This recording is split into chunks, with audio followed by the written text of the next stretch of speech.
विद्यार्थ्यांना लोकशाही पद्धतीबाबत विशेषतः मतदान प्रक्रियेबाबत प्रत्यक्ष माहिती व्हावी यासाठी कणेरी इथल्या श्री काळसिद्धेश्वर हायस्कूल ज्युनियर कॉलेजमध्ये विशेष उपक्रम राबवण्यात आला।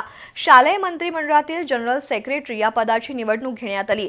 यावेळी गुप्त मतदान घेण्यात आलं। सोमवारी ही निवडणूक प्रक्रिया पार पडली। कणेरी इथल्या श्री काळसिद्धेश्वर हायस्कूल ज्युनियर कॉलेजमध्ये विशेष उपक्रम राबवण्यात आला। शालेय मंत्रिमंडळ स्थापन करून जनरल सेक्रेटरी या पदासाठी निवडणूक घेण्यात आली।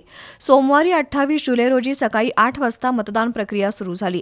सार्वजनिक निवडणूक प्रक्रियेप्रमाणेच हायस्कूलमध्ये विद्यार्थ्यांचं मतदान घेण्यात आलं।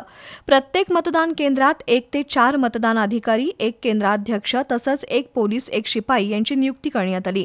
6 मतदान केंद्रांवर एकूण 36 विद्यार्थ्यांची नेमणूक करण्यात आली, तर केंद्राध्यक्ष म्हणून 6 शिक्षकांची नेमणूक करण्यात आली। मतदानासाठी 6 मतपेटी, मतपत्रिका आणि बाणफुलीची मोहर असलेला शिक्का तयार करण्यात आला होता। शाळेतील 1180 विद्यार्थ्यांपैकी 942 मुला-मुलींनी मतदानाचा हक्क बजावला। मतदान प्रक्रिया पूर्ण झाल्यानंतर मतमोजणी टेबलही तयार करण्यात आली होती। मतमोजणीचा निकाल हा फेरीनिहाय सर्व विद्यार्थ्यांना सांगण्यात आला। अशा पद्धतीने विद्यार्थ्यांना मतदान प्रक्रियेची प्रत्यक्ष माहिती देण्यात आली। ही निवडणूक प्रभारी मुख्याध्यापक V.K. सरगर, पर्यवेक्षक S.K. मगदूम यांच्या अध्यक्षतेखाली आणि क्रीडा विभाग प्रमुख अमित शिंत्रे, शैलेश देवणे, विशाल सासमिले, अमर इंगळे यांच्या नियंत्रणाखाली पार पडली।